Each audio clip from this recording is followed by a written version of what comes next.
सुनाओ south Indian bank limited. अब देखिए Q1 के नंबर्स आ चुके हैं और यहाँ पर 26 रुपये 54 पैसे पर क्लोजिंग हुई है और थोड़ा सा नर्वस स्टॉक यहाँ पर क्लोजिंग हुई है 1% डाउन साइड के साथ। और लगातार हम देख रहे हैं तो एक एक कंसोलिडेशन चल रहा है। कैसे रहे हैं Q1 के नंबर, बहुत ज़्यादा यहाँ पर देखना पड़ेगा, डीप देखना पड़ेगा और अर्निंग पर शेयर का कैलकुलेशन बिल्कुल छोड़ना नहीं है, उससे ज़्यादा यहाँ पर इंपॉर्टेंट कुछ भी नहीं है।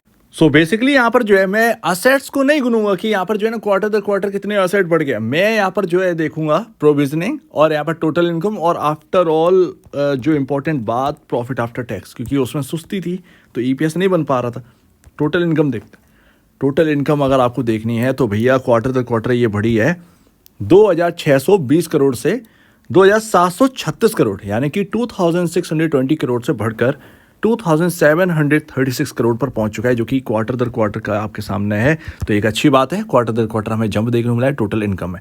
ईयर ऑन ईयर बेसिस पर देखेंगे तो 2386 करोड़ से बढ़कर 2736 करोड़ पर पहुंच चुका है। थोड़ा सा ही सही but year on year basis भी बहुत अच्छा है। तो यहाँ पर इंक्रीज ही हुआ है टोटल इनकम, जबरदस्त यहाँ पर जो है इंक्रीज नहीं हुआ है बट हाँ प्लस में ग्रोथ रही है, ये सबसे इंपॉर्टेंट बात है। चलिए आ जाते हैं यहाँ पर जो है ना प्रोविजनिंग यहाँ पर इंक्रीज हुई है थोड़ा सा, यहाँ पर 112 करोड़ रुपए की प्रोविजनिंग यहाँ पर जो है ना करनी पड़ी है। ठीक है भैया, यहाँ पर पिछले बार 40 करोड़ की प्रोविजनिंग थी जो कि इंक्रीज होकर 112 करोड़ की है।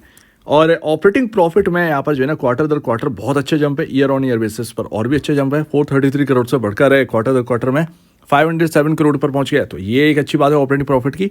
और यहाँ पर जो है ईयर ऑन ईयर बेसिस पर थोड़ा सा ही 10 करोड़ का यहाँ पर अंतर है, तो सॉरी 17 करोड़ का अंतर है। 490 से 507 करोड़ का यहाँ पर जो पहुंचा है। तो ये आपका ईयर ऑन ईयर बेसिस पर और क्वार्टर दर क्वार्टर बेसिस पर है। एंड अभी यहाँ पर जो है ना प्रॉफिट आफ्टर टैक्स कितना है, तो भैया प्रॉफिट आफ्टर टैक्स से आपका 294 करोड़ रुपए निकल कर आया है, जो कि क्वार्टर दर क्वार्टर बेसिस पर 287 करोड़ से बढ़कर है। थोड़ा सा ही सही बट बढ़ा है, ये एक अच्छी बात है। And year on year basis पर बहुत अच्छा है, ईयर ऑन ईयर बेसिस पर बहुत अच्छा है। 202 करोड़ से बढ़कर 294 करोड़ पर पहुंच गया। तो ये एक अच्छी बात है, ईयर ऑन ईयर बेसिस पर ग्रोथ है। बट यहाँ पर जो है आपको पता ही होगा कि यहाँ पर आपके सामने हाल फिलहाल में राइट इशू लाया गया था, जिसकी वजह से नंबर ऑफ शेयर्स बढ़े थे, बुक वैल्यू में थोड़ी सी गिरावट आई थी और अर्निंग पर शेयर भी टूटा था। क्योंकि नंबर ऑफ शेयर्स ज़्यादा बढ़ गए तो ईपीएस भी जो है ना वो बढ़ेगा उस शेयर के हिसाब से।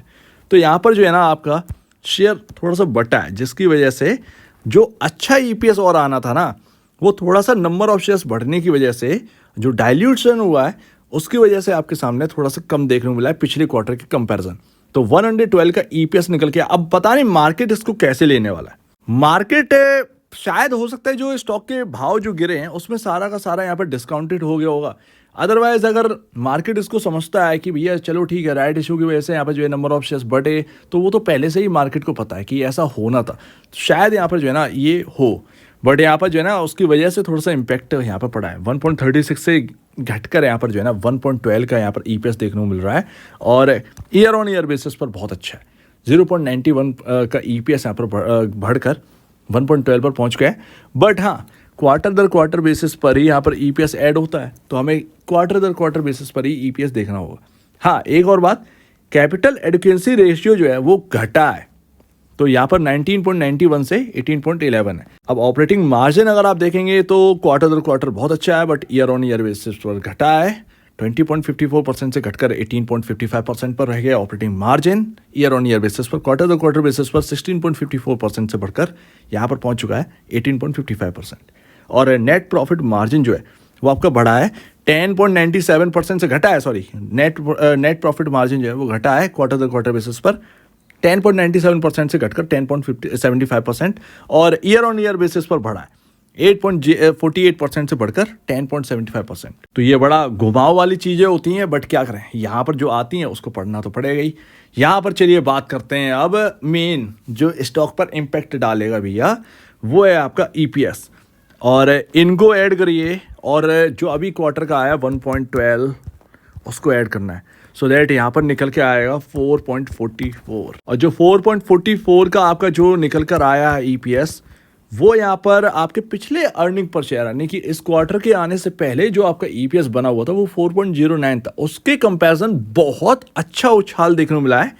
तो यहाँ पर ना मेरे हिसाब से जो मेरा एक अनुमान रहता है हमेशा क्योंकि यहाँ पर जो है ना मैं अर्निंग पर शेयर एक लंबे टाइम से यहाँ पर जो है ना आपके सामने रख रहा हूँ और ये ना बेस्ट काम करता है।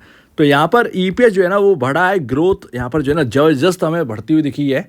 तो मेरे ख्याल से यहाँ पर ना बहुत ही बड़ा कंफर्ट यहाँ पर आ चुका है। एक्चुअल में आपका जो स्टॉक का भाव है उससे मैं अगर डिवाइड करूंगा 4.44 को, यानी 26.54 को यहाँ पर जो है 4.44 से करना है, तो मेरे को यहाँ पर जो है ना ईपीएस जो पी रेशियो हाथ में लगेगा वो लगेगा 5.90 का। तो अब आपका जो पी रेशियो है वो आपका पहुंच चुका है 6.50 से इस क्वार्टर के नंबर्स के बाद 5.90 पर।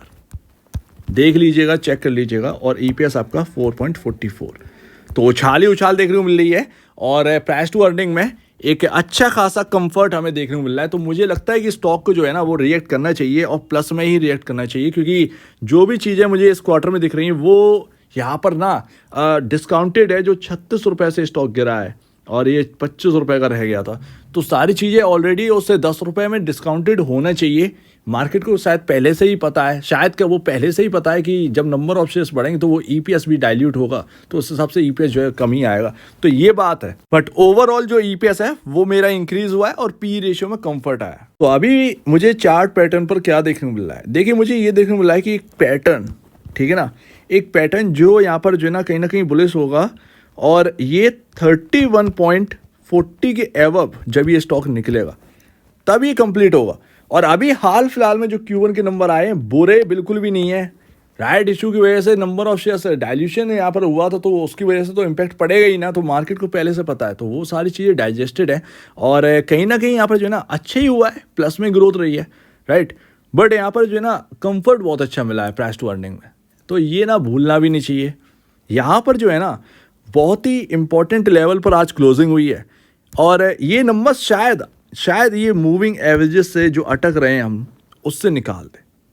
और आज जो ओपनिंग प्राइस था वही मूविंग एवरेजेस है, वहीं आपका 50 DMA है, वहीं आपका यहाँ पर जो है ना ये आपका 200 DMA है। तो शायद इससे निकलने का यहाँ पर जो है ना मौका मिल जाए और स्टॉक यहाँ पर जो है ना अच्छा पॉजिटिव रिएक्ट करे तो ज़्यादा बेहतर है, क्योंकि नंबर्स भी कहीं ना कहीं अच्छे लग रहे हैं, ख़राब नहीं, अच्छे नंबर ही लग रहे हैं। तो यहाँ से इस जगह से अपने को निकलना है। ये 27 रुपये 20 पैसे के अराउंड या उससे ऊपर का थोड़ा सा होगा, हल्का सा 10-5 पैसे, तो उससे ऊपर निकलना है बस कुल मिलाकर। और अगर 31 रुपये 50 पैसे यहाँ पर जो है क्रॉस कर दिए, 31 रुपये 40 पैसे, 31 रुपये 50 पैसे, सो दैट कहीं ना कहीं ये पैटर्न के हिसाब से ही चल रहा है और ऊपर निकलेगा, और तो यानी कि ब्रेकआउट तो कहीं ना कहीं उधर की तरफ ही होना है। तो ये देखते हैं। फिलहाल में इंपॉर्टेंट रेंज आपको पता होगी कि आज जो 26 रुपये 54 पैसे पर क्लोजिंग हुई, 26 रुपये 50 पैसे और 25 रुपये, ये 1.5 रुपये की रेंज जो है वो बहुत सपोर्टिव रेंज होना चाहिए। गिरावट के आसार नज़र तो नहीं आते, क्योंकि यहाँ पर जो है ना इतना वैल्यूएशन कंफर्ट है, और क्या आपको चाहिए इस स्टॉक से, कितना चाहिए स्टॉक से। ऑलरेडी एक बहुत बड़ा कंसोलिडेशन इस स्टॉक के अंदर जो है ना वो देखा जा रहा है। सो उम्मीद है काफ़ी कुछ आपको समझ में आया होगा। Q1 के नंबर में ना अगर बैंकिंग ने अच्छे कर दिए, पहला तो कहीं ना कहीं नज़र आ ही रहा है अच्छा, लेकिन अभी यहाँ पर बिग बैंक की बारी है। 20 तारीख को नंबर्स आने वाले HDFC में, अगर उसने अच्छा कर दिया और निकला बॉस, तो ये बैंक निफ्टी को खींचेगा। ऐसे में कहीं ना कहीं साउथ इंडियन बैंक के ऊपर भी इम्पैक्ट पड़ सकता है। सो लेट्स सी यहाँ पर देखते हैं कल के दिन कैसा रिएक्ट करता है। नंबर्स तो अच्छे लग रहे हैं, सो उम्मीद है काफ़ी कुछ आपको समझ में आया होगा। मूविंग एवरेज से कैसे भी करके ये निकले तो यार पॉजिटिव बने, बट यहाँ पर जो है ना शायद ये नंबर्स यहाँ पर जो है ना मदद करते, तो कल देखते हैं क्या रहता है। तो एक बार निवेश से पहले या बेचने से पहले अपने ब्रोकर एडवाइस से जरूर सलाह लीजिएगा, खुद की स्टडी करिएगा, उससे बेहतर कुछ भी नहीं, खुद की स्टडी मस्ट है। तो आप देश में जाए। वीडियो देखने के लिए बहुत धन्यवाद दोस्तों।